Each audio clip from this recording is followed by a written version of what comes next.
Tuberculosis is one of the oldest diseases known to man. It is caused by bacteria called Mycobacterium tuberculosis, and it often impacts people's lungs. TB is the second most infectious killer, only behind COVID-19, despite there being a cure. Annually, 10 million people fall ill with tuberculosis, and 1.5 million people die. TB is an airborne disease, so people only need to breathe in a few germs to become infected. Most people who contract TB live in low and middle income countries, specifically Southeast Asia and Africa. There is a standard 6-month course of 4 antibiotics to treat TB, but if not properly completed, the disease can become drug-resistant and spread.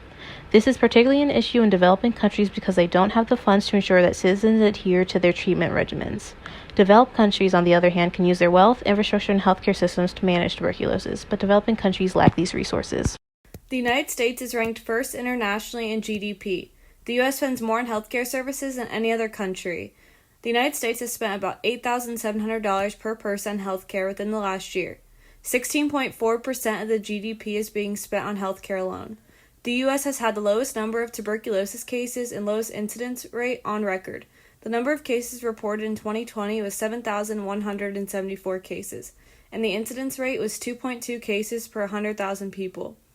There is a new approach called the dual approach method that is being used to eliminate tuberculosis by strengthening the healthcare system to help prevent infectious diseases from being easily transmitted and helping to detect and treat the infection before it evolves into a much worse disease.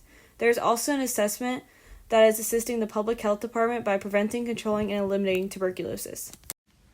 The developed nation of the United Kingdom is ranked 6th internationally in terms of GDP, and about 8.7% of that is spent on healthcare. The United Kingdom has a beverage model healthcare system named the National Health Service, and services are provided and financed by the government. As of 2018, the UK had a tuberculosis prevalence of 8.3 per 100,000 population, which is a large decrease from previous years. For example, tuberculosis was responsible for 25% of deaths in the UK in the 19th century. With improved sanitation methods and public health measures, prevalence has been declining. In more recent years, a majority, or about 3 in 4 of cases, are imported cases as a result of either immigration or traveling. Current tuberculosis control measures have included pre-screening of immigrants and reducing the number of immigrants from high-prevalence tuberculosis countries, early testing, monitoring, and treatment of latent tuberculosis cases, and preserving access and quality of tuberculosis treatments. India currently ranks 5th in international GDP, but only 3.9% of India's GDP goes towards health expenditures. The world average is 9.9%, revealing that India spends below average on health. As a result of low spending, 65% of current health expenditures are out of pocket. Unfortunately, India has the highest incidence of TB on record with a rate of 193 cases per 100,000, and in 2019, 450,000 Indians died of TB, which is more than 1,000 deaths a day. India has a high incidence of TB because of a delay in diagnosis and inadequate treatment once an individual is diagnosed. In an effort to reduce TB in the country, India has implemented the National Tuberculosis Elimination Program. The goal is to eliminate TB by 2025 by following the 4 pillars: detect, treat, prevent, and build, with an emphasis on high-risk populations. India still faces hurdles as COVID-19 has led to further delays in diagnosis and treatment, as seen in the 41% reduction in TB notifications between 2019 and 2020. The World Health Organization declared India and Brazil among 24 countries with the highest burden of tuberculosis in the world. As of 2018, Brazil had an incidence rate of 36.6 and mortality rate of 2.2 deaths for every 100,000 inhabitants. Correspondingly, the prevalence of TB in Brazil is high among people living below the poverty margin. Brazil has programs in place such as the Universal Health System of Brazil, which is a government-funded program. The Universal Health System has played a very significant role in fighting off TB.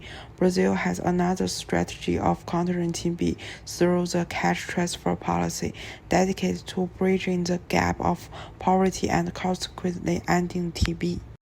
Although the US and the UK are developed countries, it is important to compare the responses to tuberculosis. The UK has a universal healthcare system that provides no or low-cost services for tuberculosis, while the US has no universal healthcare system, but rather a blend of public and private options for financing and providers. It is costly to treat tuberculosis in the US. For example, multi-drug resistant tuberculosis cases can cost anywhere between $19,000 and $500,000. The US and the UK have very similar at-risk groups for tuberculosis, including the homeless, immigrants, healthcare workers, immunocompromised, and those living in group settings. The UK's plan to tackle tuberculosis is focused on prevention targeted at at-risk groups, improving education for schools and hospitals, and also improving contact tracing. They aim to conduct early detection primarily through national surveys and decreasing healthcare delays. The U.S. is prioritizing prevention for at-risk groups, but especially to prevent the progression of latent tuberculosis to infectious tuberculosis. The U.S. plans to implement early testing, update and increase surveillance, and develop tuberculosis programs in local health departments. Tuberculosis cases in the US and the UK are at a steady decline. This is because of a surveillance system that is put into place to study the trends of tuberculosis. They have also implemented a control strategy that targets three main groups of people: immigrants prior to arrival, at-risk native-born groups, and people from high-burden areas. One of the leading causes of cases is because of foreign-born individuals, which is something that only occurs in countries that have high immigration rates like the US and the UK. This has shifted focus to prevent and control based on where immigration rates are higher. Both countries have now implemented a pre-arrival scanning for tuberculosis in immigrants. By implementing this pre-arrival screening, it helps to prevent and control when immigrants enter the country. Brazil and India have put programs and policies in place to counter the effects of TB. Both India and Brazil have developed a plan with the help of the World Health Organization to eliminate TB by 2035. The WHO has developed the end of TB strategy in both countries to deal with TB. The end of TB strategy is meant to reduce TB deaths by 95% and new cases by 90%. Brazil is one of the countries that has heavily invested in their health system, with a high portion of their GDP being dedicated to health. On the other hand, India lacks programs and policies meant to bridge the gap of poverty, which is a risk factor for the high prevalence of TB.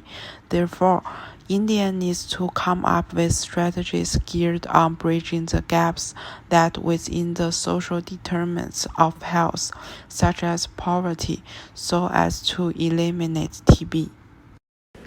Of the 4 countries we have looked at, only the U.S. does not have universal health care. Despite this, the U.S. still has some of the lowest TB cases on record.